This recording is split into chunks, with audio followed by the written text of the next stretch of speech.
Good morning everyone. Last class में हम लोगों ने magnetic field due to straight current carrying wire पढ़ा था। आज उसी को कंटिन्यू करेंगे, लेकिन पहले मैं फार्मूला को दोबारा से रिमाइंड करवा देता हूँ आपको। तो लास्ट क्लास में हम लोगों ने क्या फार्मूला पढ़ा था?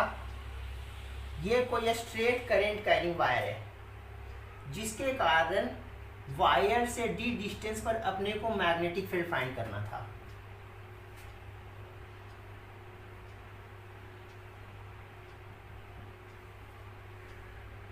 तो ये फाइनल पोजीशन और ये इनिशियल पोजीशन।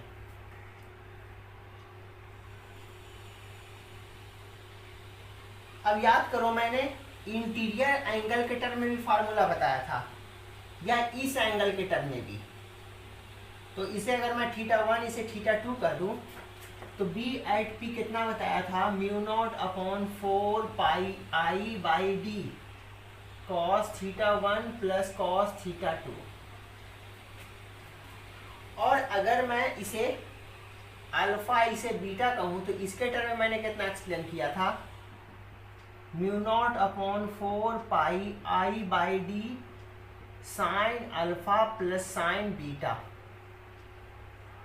यही मैंने एक्सप्लेन किया था।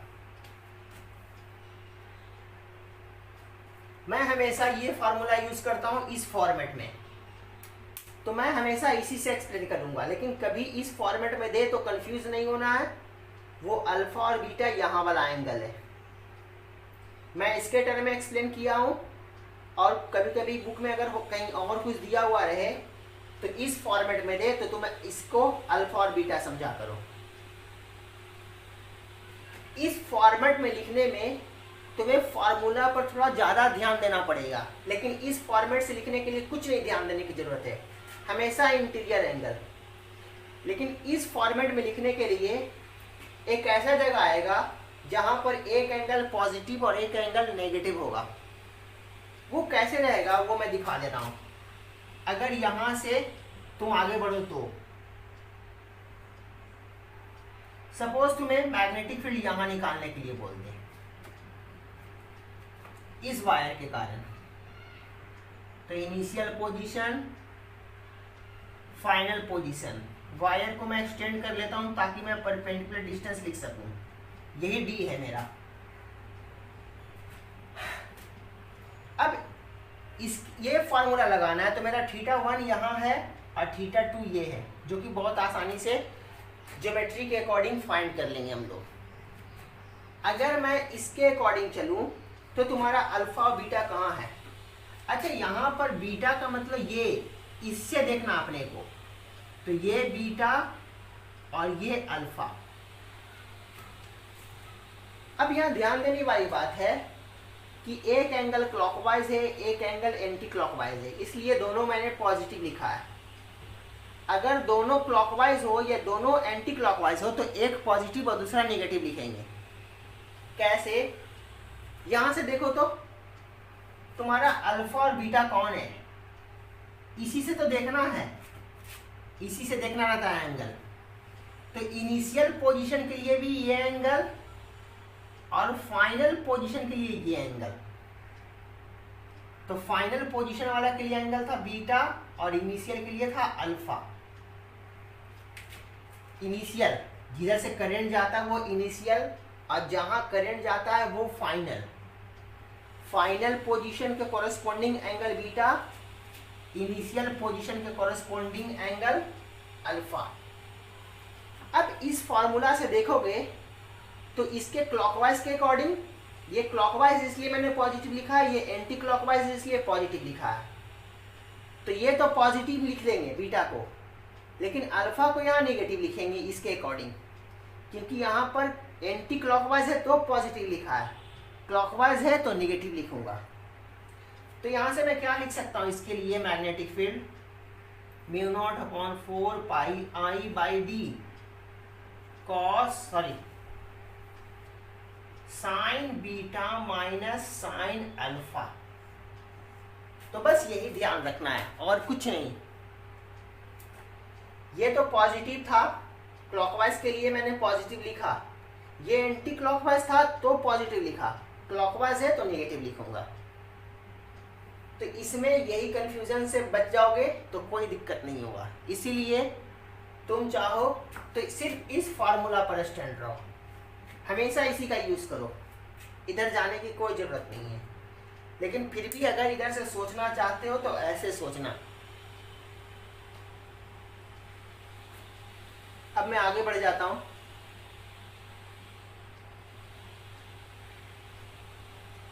तो थीटा 1 और थीटा 2 के लिए यही फार्मूला चलेगा, लेकिन अल्फा बीटा के लिए फार्मूला ऐसा बन जाएगा, ऐसा नहीं रहेगा, अब ऐसा लिखेंगे। तो ये बात ध्यान रखना।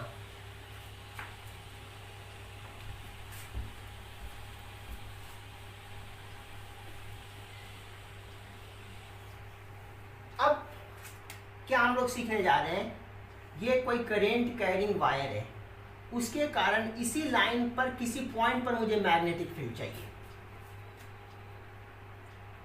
वायर के लाइन के अलोंग किसी पॉइंट पर। तो ध्यान दो, तो कोई डीएल सेक्शन लेते हैं हम लोग, डीएल सेक्शन, और डीएल सेक्शन के कारण पी पॉइंट पर मैग्नेटिक फील्ड लिखेंगे। तो जो मेरा पोजीशन वेक्टर बनेगा,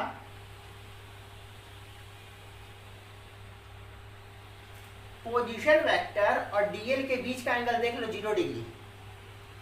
तो मैग्नेटिक फील्ड कैसे लिखते थे, DB μ0/4 pi I DL sine theta upon R square. तो डीएल और आर के बीच का एंगल तो 0 डिग्री, और साइन 0 0, सबको 0 कर देगा। तो हर एक छोटे छोटे सेक्शन के कारण यहाँ पर भी फील्ड 0। इसलिए बोलते हैं किसी स्ट्रेट करंट कैरिंग वायर के कारण उसी के लाइन के अलोंग किसी पॉइंट पर मैग्नेटिक फील्ड 0 लिखते हैं। ये बात ध्यान रखना, इसका आगे फ्रीक्वेंटली यूज करेंगे हम लोग। तो यहां पर हेडिंग क्या लिख लेता हूं, magnetic field due to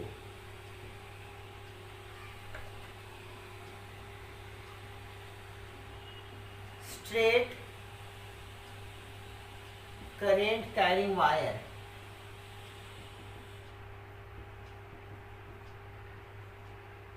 on wire along its length at any point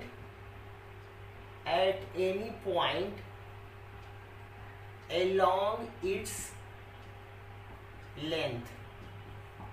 वो क्या होने जा रहा है,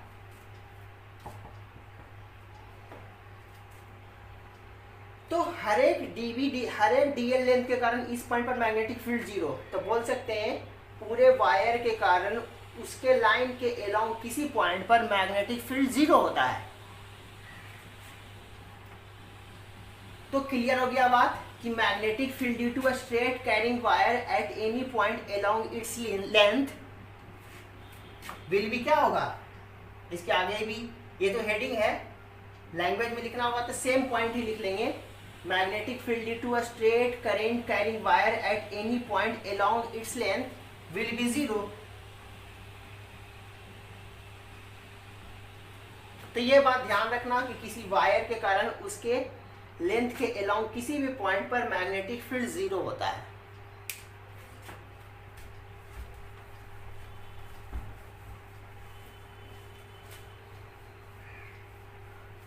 अब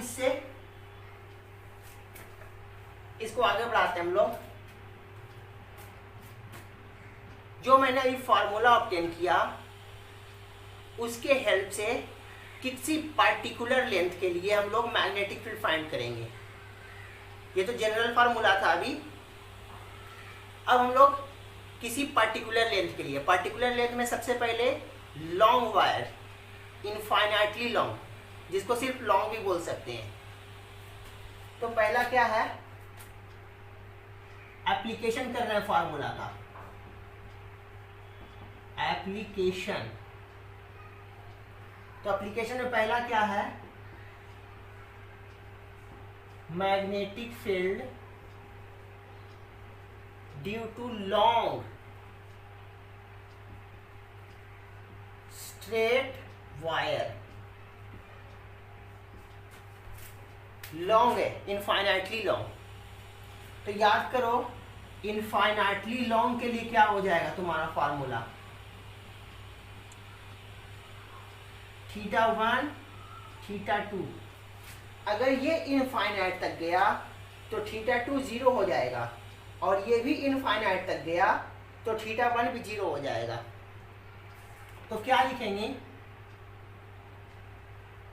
for long wire θ1 tends to zero, θ2 tends to zero, दोनों जीरो टेंड करेगा, और दोनों जीरो टेंड करेगा तो बी एट पी क्या हो जाएगा, B magnetic field μ0/4 pi I by D cos 0 plus cos 0, ये भी 1 ये भी 1, तो फार्मूला कैसा बन जाएगा, μ0/4 पाई 2i बाई डी।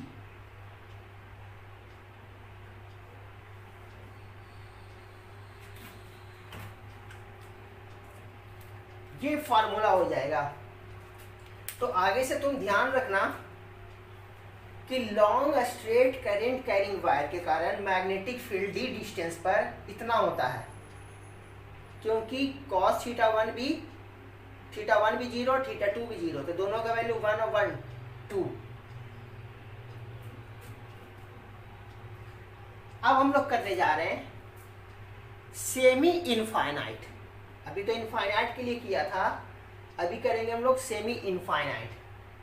तो सेमी इनफाइनाइट के लिए application to magnetic field due to semi infinite wire.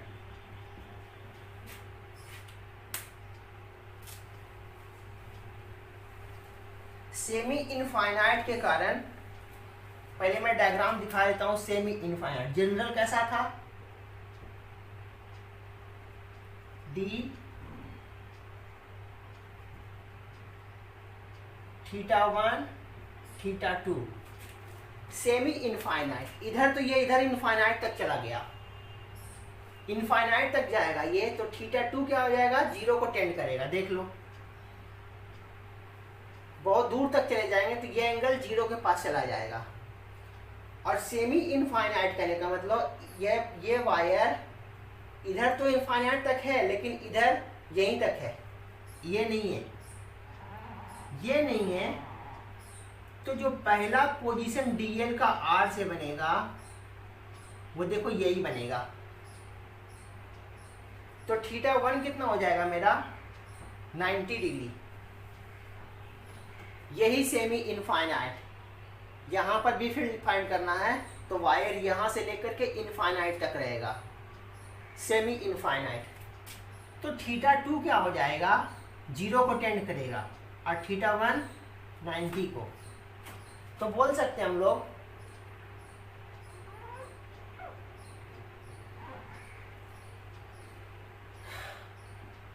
For semi infinite wire θ1 tends to 90 degree, θ2 tends to 0 degree. तो मैग्नेटिक फील्ड कैसा हो जाएगा,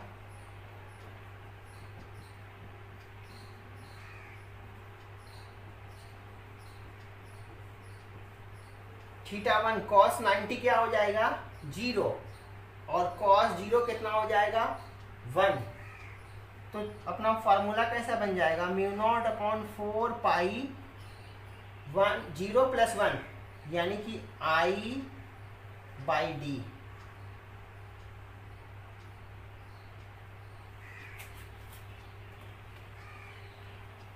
लॉन्ग वायर के कारण मैग्नेटिक फील्ड, सेमी इनफाइनाइट के कारण जो मैग्नेटिक फील्ड होगा वो इनफाइनाइट वायर के मैग्नेटिक फील्ड से हाफ होगा। देख लो इनफाइनाइट में यहाँ 2 था, सेमी इनफाइनाइट में यहाँ 1 है।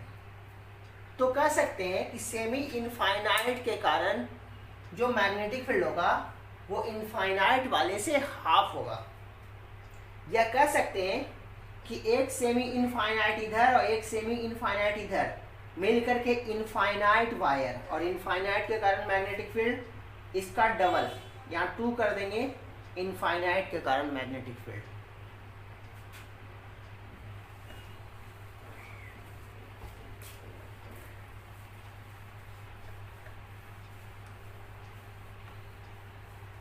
तो ये इनफाइनाइट वायर के लिए हम लोगों ने फाइंड कर लिया। अब किसी पर्टिकुलर लेंथ वायर का रहे और फिर मैग्नेटिक फील्ड पूछे। जैसे मान लो ये वायर है और इसके कारण इसका लेंथ बोल दे L। तुमसे ये भी बोल दे कि ये डिस्टेंस परपेंडिकुलर बाइसेक्टर पर मैग्नेटिक फील्ड अपने को फाइंड करना है यहाँ, और ये डिस्टेंस D है। तो अगर ये परपेंडिकुलर बाइसेक्टर है ये लाइन, तो θ1 और θ2 दोनों इक्वल होगा। देख लो ये और ये, अगर मैं इसे थीटा बोलूंगा तो ये भी थीटा हो जाएगा, क्योंकि ये L/2 तो ये भी L/2। तो मैं डायरेक्ट फार्मूला कैसे लिखूंगा?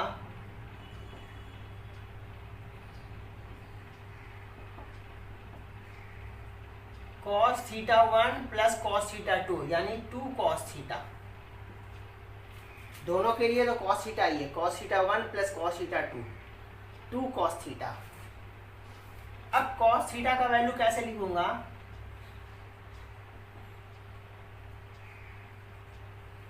I/D। देखो तो 2 cos θ का वैल्यू मैं कैसे लिख सकता हूं? cos θ equal to base upon hypotenuse. तो ये कितना हो जाएगा? d² प्लस L/2 का होल स्क्वायर का under root. cos θ equal to base upon hypotenuse, base upon hypotenuse d² plus L/2 का होल स्क्वायर का अंडर रूट। ये 2 से 2 कैंसिल, तो फार्मूला कैसे बन जाएगा? μ0 upon 4 pi I/D L upon d² plus L/2 का होल स्क्वायर का अंडर रूट। ये हो गया magnetic field due to straight wire of length L। तो इस तरह से हम लोग एंगल का वैल्यू भी पुट कर सकते हैं।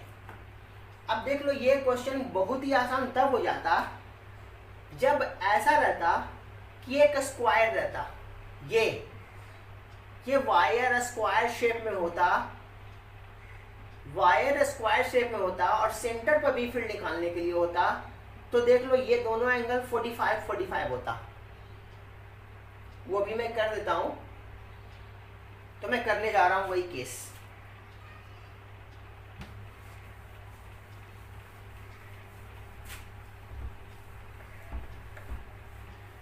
अब मैं इससे कुछ क्वेश्चंस करने जा रहा हूं। मान लो एक स्क्वायर वायर होता ये, और इस तरह से होता, ये I तुम्हें सेंटर पर स्क्वायर वायर है, या तो लेंथ स्क्वायर दे देता या फिर क्वेश्चन में ही बोल देता कि ये स्क्वायर वायर है। यहां पर तुमसे मैग्नेटिक फील्ड पूछ ले, तो देखो तो जो करंट आएगा वो इधर जाएगा और इधर जाएगा। तो करंट I आया, I/2 इधर से और I/2 इधर से, और फिर ये निकल जाएगा। ध्यान दो इस वायर के कारण इस पॉइंट पर और इस वायर के कारण इस पॉइंट पर मैग्नेटिक फील्ड 0 होगा। अभी एक्सप्लेन किया था, किसी स्ट्रेट वायर के कारण उसके लाइन के अलोंग मैग्नेटिक फील्ड 0 होता है। तो इसके कारण और इसके कारण यहाँ पर भी फील्ड 0 होगा। तो तो यहाँ पर भी फील्ड इन सब के कारण होगा। मैं एक के कारण देखता हूँ, इसके कारण मैग्नेटिक फील्ड। तो इसके कारण मैग्नेटिक फील्ड किधर हो जाएगा, देखो तो θ1 θ2, इसके कारण θ1 θ2 स्क्वायर वायर है, तो ये भी 45, ये भी 45, ये भी 45, ये भी 45, ये भी 45, ये भी 45, ये भी 45, ये भी 45। तो देखो तो इस वायर के कारण 45 45, इस वायर के कारण θ1 45 θ2 45, इस वायर के कारण θ1 45 θ2 45, इस वायर के कारण 45 45। अगर ये स्क्वायर वायर है और इसका स्क्वायर का लेंथ दे दे तुम्हें, मान लो स्क्वायर का लेंथ कितना रहे L, तो ये length L/2 L/2 L/2 L/2 L/2,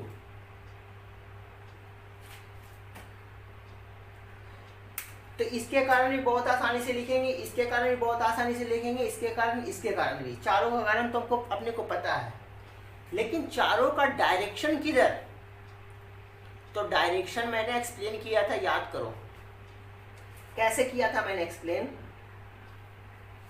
अगर मैं इसके कारण देखूं, इसके कारण और पोजीशन ये, तो देखो तो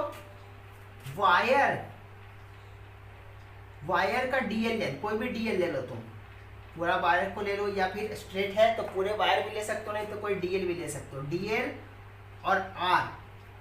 तो डीएल और आर बोर्ड के प्लेन में है, तो मैग्नेटिक फील्ड बोर्ड के प्लेन के बाहर या अंदर। मैंने याद करो एक्सप्लेन किया था कि थंब को करंट के डायरेक्शन में रख दो और सिर्फ देखना है यहाँ पर मैग्नेटिक फील्ड अंदर या बाहर आ रहा है। इसके कारण कोई भी डीएल ले लो और आर, मान लो मैं यही डीएल लेता हूँ, डीएल ये लेता हूँ और आर ये, तो डीएल और आर बोर्ड के प्लेन में, तो डीएल क्रॉस आर बोर्ड के बाहर या बोर्ड के अंदर। अपने को चेक करना है सिर्फ अंदर या बाहर। तो क्या करता हूँ मैं, थंब को करंट के अलोंग रख दूंगा और देखूंगा कि अपना पाम किधर जा रहा है। ये देखो तो थंब को करंट के डायरेक्शन में रख दिया, बाहर आ रहा है, बाहर। इसके कारण किधर, अंदर। इसके कारण किधर, कोई जरूरी नहीं कि मैं इस पर रखूं, समझना है अपने को, अंदर। इसके कारण अंदर, इसके कारण अंदर, इसके कारण बाहर, इसके कारण बाहर, इसके कारण अपने को अंदर मिलेगा, और इसके कारण मिलेगा अपने को बाहर मैग्नेटिक फील्ड। इन दोनों के कारण अंदर, इन दोनों के कारण यहाँ पर मैग्नेटिक फील्ड बाहर, और मैग्नीट्यूड वाइज हर एक इंडिविजुअल के कारण सेम मिलने जा रहा है। तो 2 के कारण अंदर और 2 के कारण बाहर, तो यहाँ पर नेट मैग्नेटिक फील्ड अंदर की तरफ, नेट मैग्नेटिक फील्ड 0, क्योंकि 2 अंदर और 2 बाहर, और दोनों का मैग्नीट्यूड, चारों का मैग्नीट्यूड इंडिविजुअली सेम है। तो अपने को बोल सकते हैं net magnetic field O point पर नेट मैग्नेटिक फील्ड 0 होगा। इंडिविजुअल के कारण कितना लिखेंगे, अगर इंडिविजुअल के कारण बोलता तो μ0/4 पाई I/d, d के जगह कितना L/2 cos 45 plus cos 45, 2 cos 45। ये इंडिविजुअल के कारण है। बाकी 2 इंडिविजुअल के कारण बाहर, 2 इंडिविजुअल के कारण अंदर, यहाँ पर नेट मैग्नेटिक फील्ड 0। अच्छा, हो सकता है कि डायरेक्शन में अभी भी थोड़ा बहुत कंफ्यूजन हो, तो मैं डायरेक्शन से रिलेटेड कुछ और एग्जाम्पल करता हूँ। पहले डायरेक्शन से रिलेटेड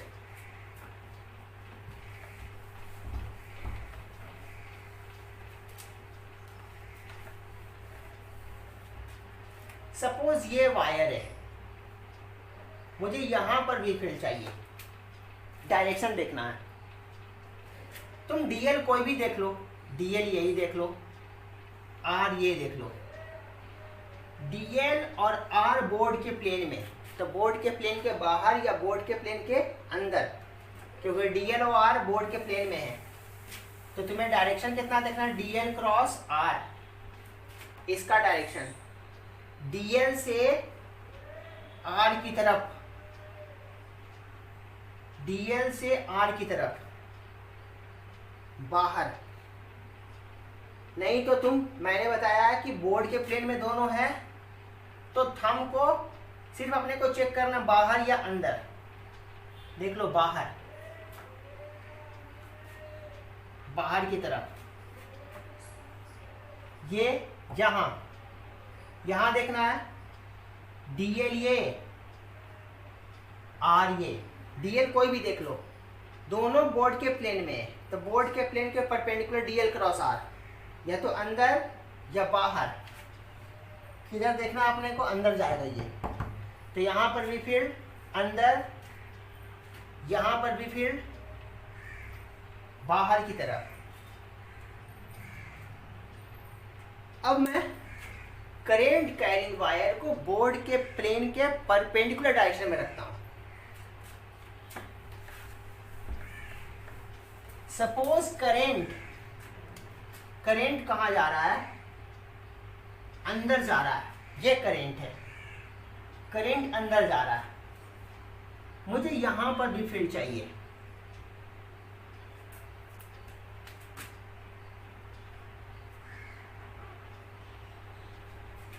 तो करेंट ये जा रहा है, डीएल तुम ये समझ सकते हो, इसी को डीएल समझ सकते हो, तो डीएल, और यहां पर अपने को बी फील्ड चाहिए।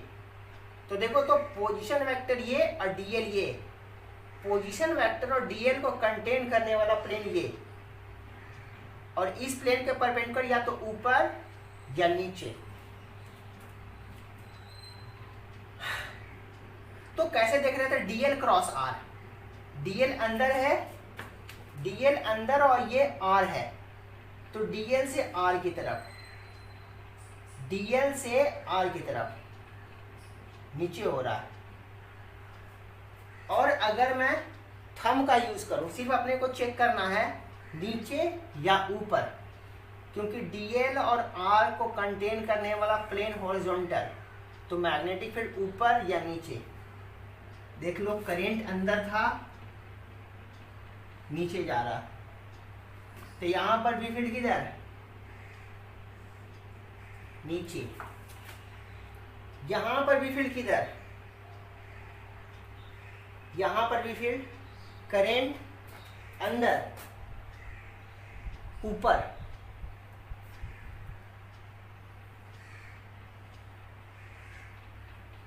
यहां पर भी फील्ड किधर,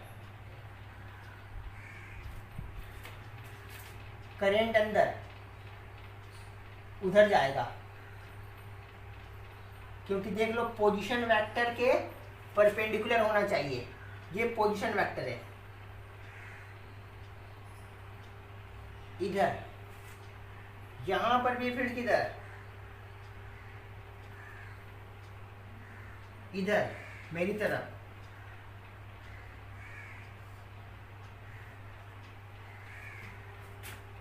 ये करेंट कैरिंग वायर है, मैं इस करेंट कैरिंग वायर को एक्सिस मानते हुए एक सर्कल बनाता हूं।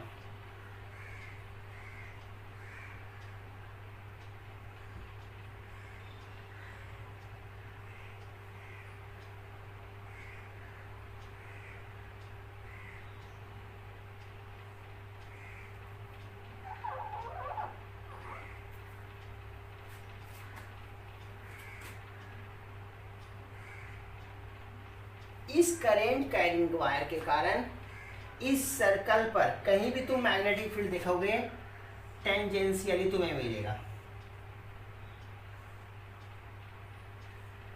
देख लो पोजीशन के, ये तो वायर है, इस पोजीशन के perpendicular magnetic field, position vector के परपेंडिकुलर मैग्नेटिक फील्ड मिल रहा है, पोजीशन वेक्टर के परपेंडिकुलर मैग्नेटिक फील्ड मिल रहा है।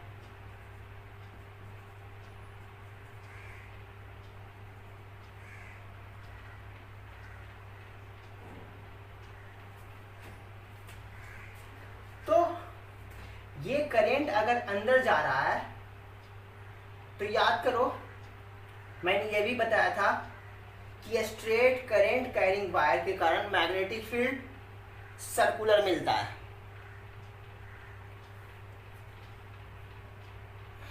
ओरेस्टेड लॉ में, और यहां से भी एक्सप्लेन हो रहा है। अब करंट अंदर जा रहा है तो क्लॉकवाइज मैग्नेटिक फील्ड, और अगर करंट बाहर आ रहा होता,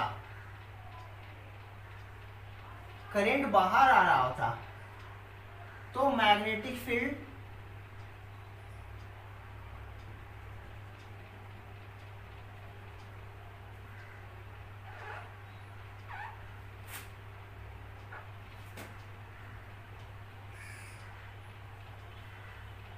यहां पर मैग्नेटिक फील्ड, करंट बाहर, करंट बाहर देख लो, करंट के डायरेक्शन में थंब को मैंने रखा, ऊपर, यहां, इधर, यहां, नीचे,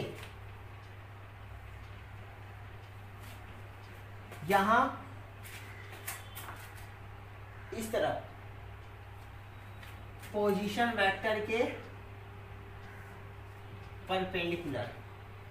तो स्ट्रेट करंट कैरिंग वायर के कारण मैग्नेटिक फील्ड सर्कुलर। तो इस तरह से हम लोग डायरेक्शन देखेंगे।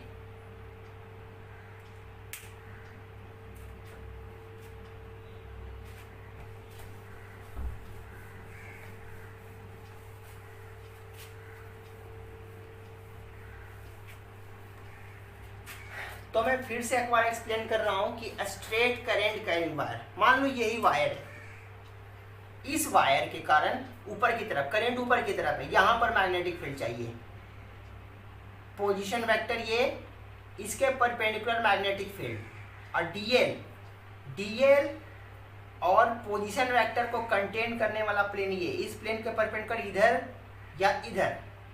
देखो तो करंट ऊपर था, करंट के डायरेक्शन में थंब को रख दिया, ये यहां पर भी फील्ड इधर, मेरी तरफ यहां पर भी फील्ड किधर, इधर, यहां पर भी फील्ड किधर, पोजीशन वेक्टर ये, इसके परपेंडिकुलर मैग्नेटिक फील्ड बनेगा, डीएल और ये आर, दोनों को कंटेन करने वाला प्लेन ये, इसके परपेंडिकुलर इधर या इधर, इधर, यहां पर मैग्नेटिक फील्ड इधर, यहां पर मैग्नेटिक फील्ड यहां पर, यहां पर,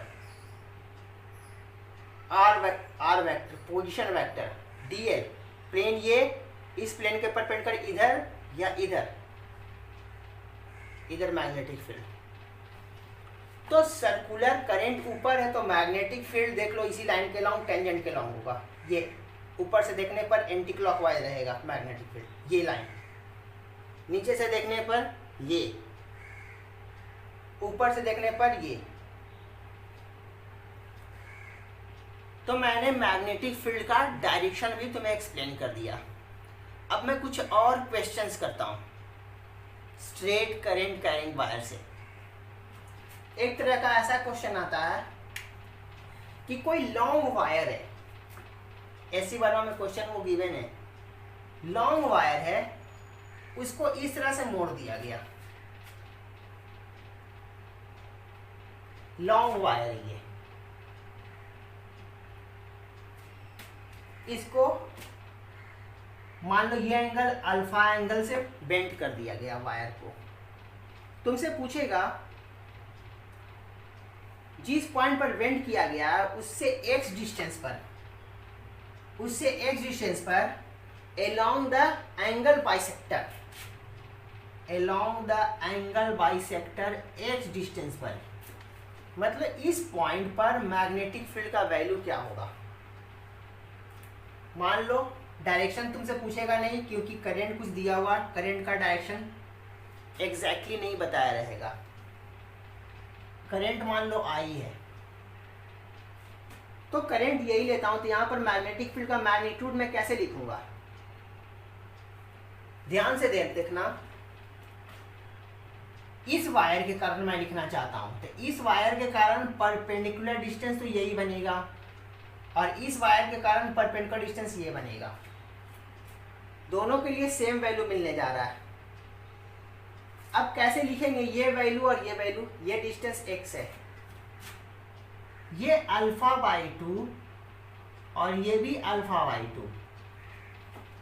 तो देखो, तो तुम वेक्टर से लिख सकते हो, ये 90 डिग्री है, ये x है, तो ये x cos अल्फा बाई 2, ये x sine alpha by 2, x sine alpha by 2, इसका भी वैल्यू यही हो जाएगा, x साइन अल्फा बाई 2।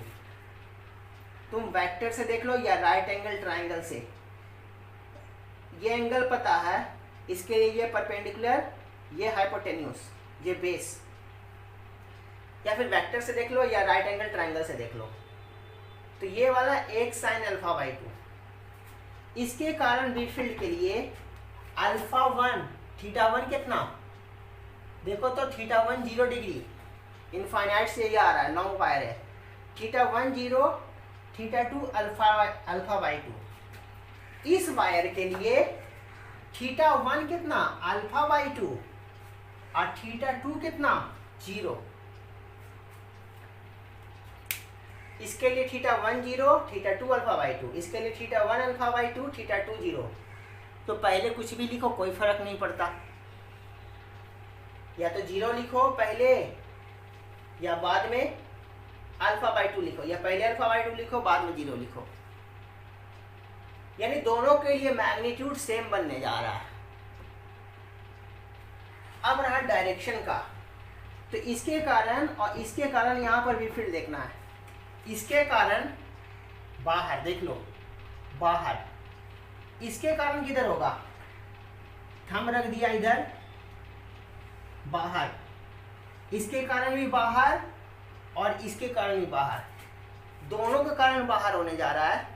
तो नेट मैग्नेटिक फील्ड ऐड कर देंगे, एक का लिख करके 2 से मल्टीप्लाई कर देंगे, तो अपने को P पॉइंट पर मैग्नेटिक फील्ड कितना आएगा, μ0/4 पाई I बाई डी, डी की जगह कितना, x sine alpha by 2, cos 0 1 plus cos theta 1 plus cos theta 2,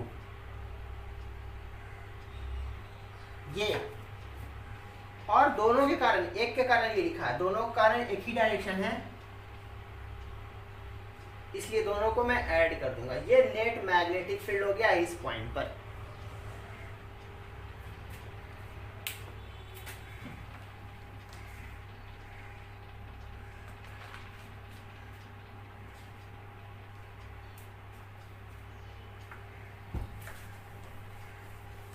कुछ मैं और क्वेश्चन करने जा रहा हूं।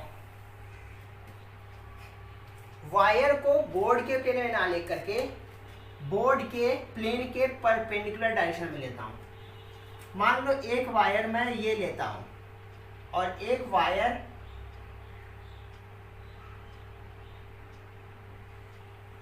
मैं ये लेता हूं, इसमें करेंट I1, इसमें करंट I2, ये करंट बाहर की तरफ लॉन्ग वायर है, कुछ नहीं दे तो लॉन्ग वायर समझेंगे हम, और ये करंट अंदर की तरफ लॉन्ग वायर के कारण। दोनों के बीच का सेपरेशन बता दे D। तुमसे पूछ दे कि दोनों वायर के मिड पॉइंट पर, दोनों वायर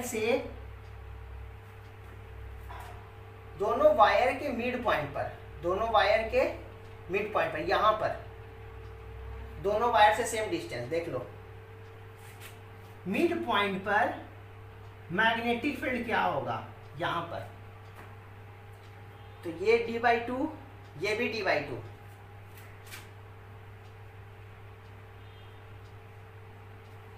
अब ध्यान देना, इसके कारण इस पॉइंट पर मैग्नेटिक फील्ड, करंट अंदर, नीचे, पोजीशन वेक्टर यही है, किधर होगा, नीचे। इसके कारण B1, I1 के कारण B1, और इसके कारण इसी पॉइंट पर करंट बाहर आ रहा था B2, तो इसके कारण भी नीचे। दोनों के कारण नीचे ही हो रहा है, एक के कारण B1, दूसरे के कारण B2। दोनों का मैग्नेटिक फील्ड लिखेंगे और दोनों को सिंपली ऐड कर देंगे, तो B एट P कितना हो जाएगा, अगर मैं P पॉइंट बोलूं, B1 प्लस B2। दोनों के कारण मैग्नेटिक फील्ड, I1 के कारण D/2 डिस्टेंस पर मैग्नेटिक फील्ड लिखने आता है तुम्हें, I2 के कारण D/2 डिस्टेंस पर मैग्नेटिक फील्ड लिखने आता है तुम्हें। अगर दोनों करंट अंदर रहता तो क्या होता मैग्नेटिक फील्ड, इसके कारण नीचे और इसके कारण करंट अंदर है ऊपर, तो ये तो B1 होता और ये B2 होता। अगर दोनों करंट का मैग्नीट्यूड सेम हो जाए और ये डिस्टेंस सेम हो जाए, तो दोनों मैग्नेटिक फील्ड का मैग्नीट्यूड सेम, तो नेट मैग्नेटिक फील्ड यहाँ पर 0। तो दोनों करंट सेम डायरेक्शन में रहेगा, तो यहाँ पर मैग्नेटिक फील्ड 0। करंट का मैग्नीट्यूड भी सेम होना चाहिए और डायरेक्शन भी सेम होना चाहिए, या तो दोनों इनवर्ड हो या दोनों आउटवर्ड हो, दोनों का करंट सेम, तो मिड पॉइंट पर मैग्नेटिक फील्ड 0। अगर मुझे इधर पूछ देता, यहां पर डिस्टेंस वगैरह तो क्वेश्चन में के अकॉर्डिंग दे देता, ये डिस्टेंस पता होता, मान लो ये भी डिस्टेंस बोल दे D, तो ये डिस्टेंस कितना हो जाएगा 2D, इसके कारण D, इसके कारण 2D, इसके कारण करंट अंदर था, करंट अंदर है, मैग्नेटिक फील्ड ऊपर, इसके कारण भी मैग्नेटिक फील्ड किधर ऊपर, दोनों के कारण मैग्नेटिक फील्ड ऐड हो जाएगा। इसके कारण D डिस्टेंस पर मैग्नेटिक फील्ड लिखेंगे, इसके कारण 2D डिस्टेंस पर मैग्नेटिक फील्ड लिखेंगे, दोनों को ऐड कर देंगे। तो ये क्वेश्चन भी बहुत आसान है। ऐसा क्वेश्चन तुम्हारे SC वर्मा में क्वेश्चन में भी दिया हुआ है, एक्सरसाइज में भी दिया हुआ है, वर्कआउट में भी दिया हुआ है, तुम देख कर सॉल्व भी कर सकते हो क्वेश्चन को। अब इससे रिलेटेड जो अच्छा क्वेश्चन आता है वो कैसा आता है,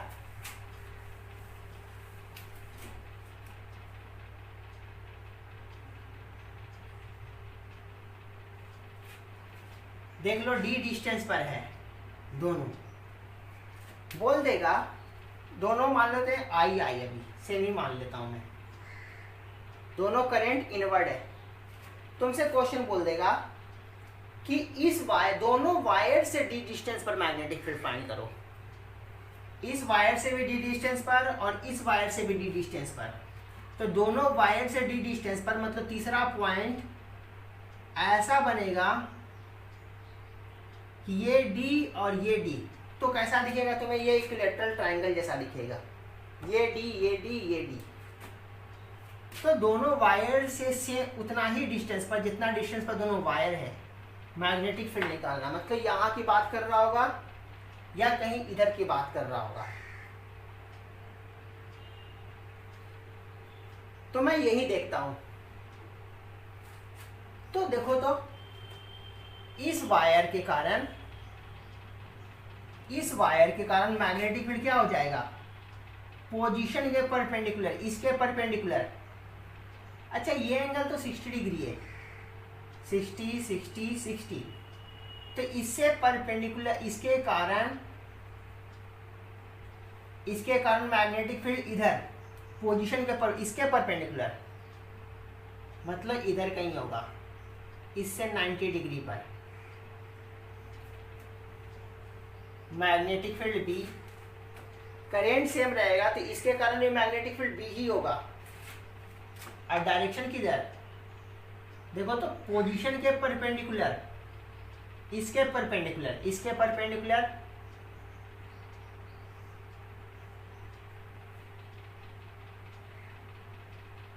इससे परपेंडिकुलर 90 डिग्री, इसके परपेंडिकुलर है। अगर ये भी आई तो इसका मैग्नेटिक फील्ड बी, तो इसका भी मैग्नेटिक फील्ड बी, और बी का वैल्यू कितना, डी डिस्टेंस पर आई करंट के कारण, लॉन्ग वायर है तो लॉन्ग वायर के कारण magnetic field mu not upon 4 pi 2 I by D. अब देखो तो नेट मैग्नेटिक फील्ड कैसे लिखेंगे हम लोग। नेट मैग्नेटिक फील्ड के लिए ये दोनों डायग्राम सिमेट्रिक है। देखो तो मैं एक हॉरिजॉन्टल लाइन ड्रॉ करता हूं, ये हॉरिजॉन्टल लाइन, ये हॉरिजॉन्टल लाइन इसके पैरेलल, तो ये 60, तो ये भी 60, ये 60। और ध्यान देना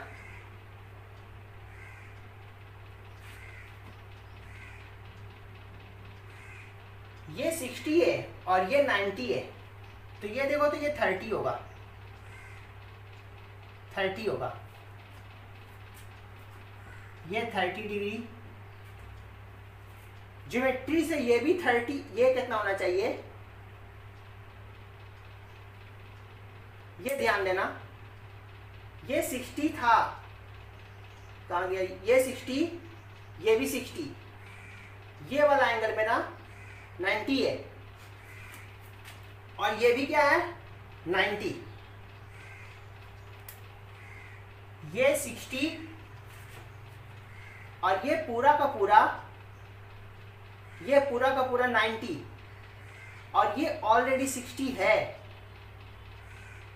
ये 60 है, ये पूरा का पूरा 90 है, यानी कि ये जो मैग्नेटिक फील्ड दिख रहा है वो इधर नहीं है, इस लाइन पर है। देखो ना, इस लाइन और इसके बीच का एंगल 90 डिग्री, ये 60 है तो जाहिर है कि ये 30 होगा।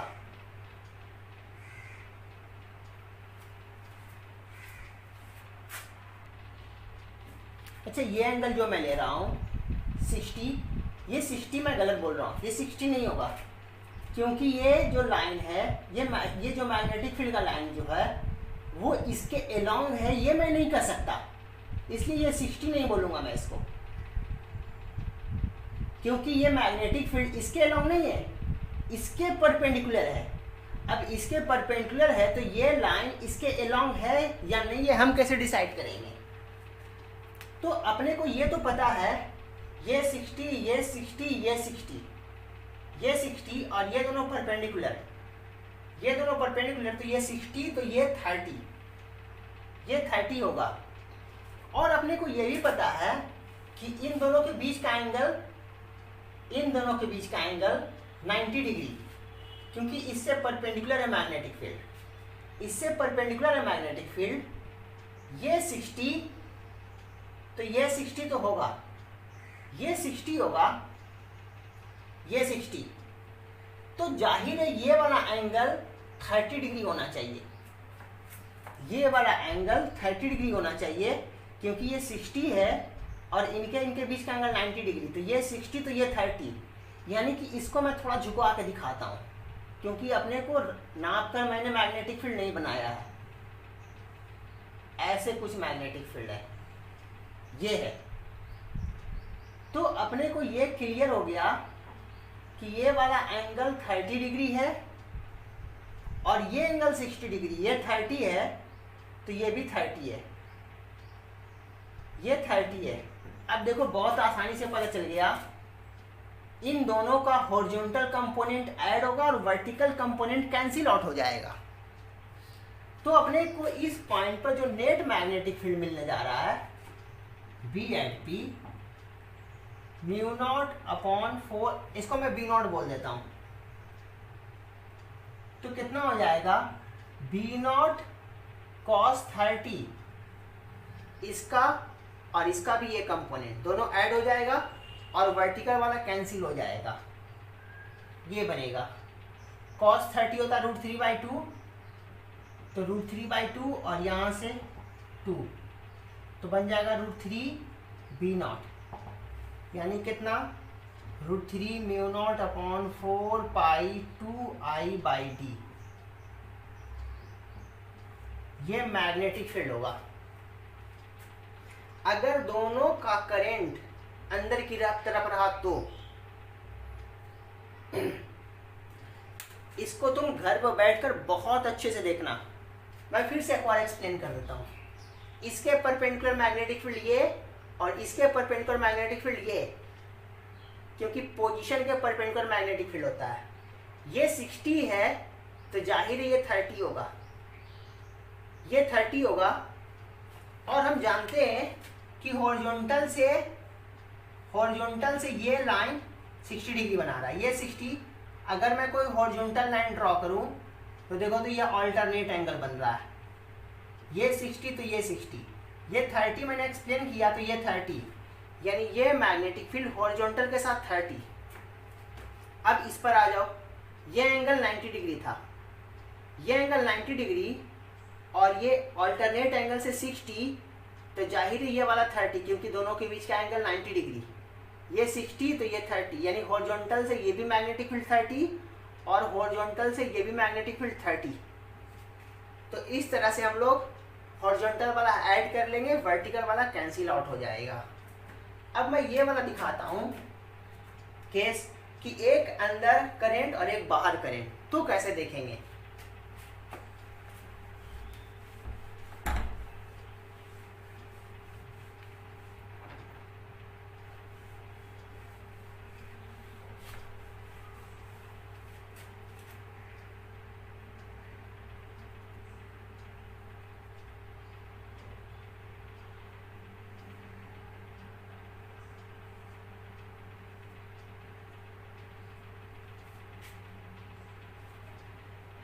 इसके कारण इसके परपेंडिकुलर, जाहिर है देख लो इससे परपेंडिकुलर है, ये 60 है तो ये 30 होगा। मैग्नेटिक फील्ड करंट का मैग्नीट्यूड सेम रखता हूं ताकि मैग्नेटिक फील्ड का मैग्नीट्यूड सेम रहे। इससे परपेंडिकुलर था ये 60 तो ये 30, इससे 30 डिग्री पर इसका देखो तो ये बनेगा इसके परपेंडिकुलर तो ये 60 है, तो देख लो ये भी मैग्नेटिक फील्ड, ये 30 डिग्री। अब दोनों मैग्नेटिक फील्ड सिमेट्रिक है, देख लो दोनों के बीच का एंगल कितना हो जाएगा, ये 60 है ये 30 60, यानी कि 60 और 60 120, दोनों मैग्नेटिक फील्ड के बीच का एंगल 120 डिग्री, दो ही मैग्नेटिक फील्ड है। तो तुम डायरेक्ट लिख सकते हो वो वाला फार्मूला A प्लस बी का रिजल्टेंट का फार्मूला, दोनों के बीच का एंगल 120 डिग्री। नेट ऐसे भी लिख सकते हो या फिर एक वर्टिकल लाइन ड्रॉ करो, तो ये 60 तो ये कितना हो जाएगा 30 30 60, इसका एक component b cos 60 b sin 60, ये 30 और ये 30, ये वाला एंगल 60 डिग्री, इसका एक कंपोनेंट b cos 60 और ये वाला component b sin 60, b sin 60 cancel, b cos 60 2b cos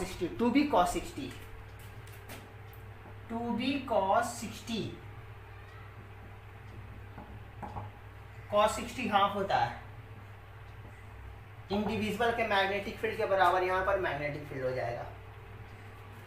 तो इस तरह से तुम मैग्नेटिक फील्ड फाइंड कर सकते हो स्ट्रेट करंट कैरिंग वायर के कारण। तुम एससी वर्मा के क्वेश्चन या तुमने अगर कोई कंपटीशन का बुक रखा हुआ है तो उसके कारण जितने भी स्ट्रेट करंट कैरिंग वायर के कारण क्वेश्चन है, उन सभी का मैग्नेटिक फील्ड तुम फाइंड करो और देखो कि तुमसे फाइंड हो रहे हैं कि नहीं क्वेश्चन।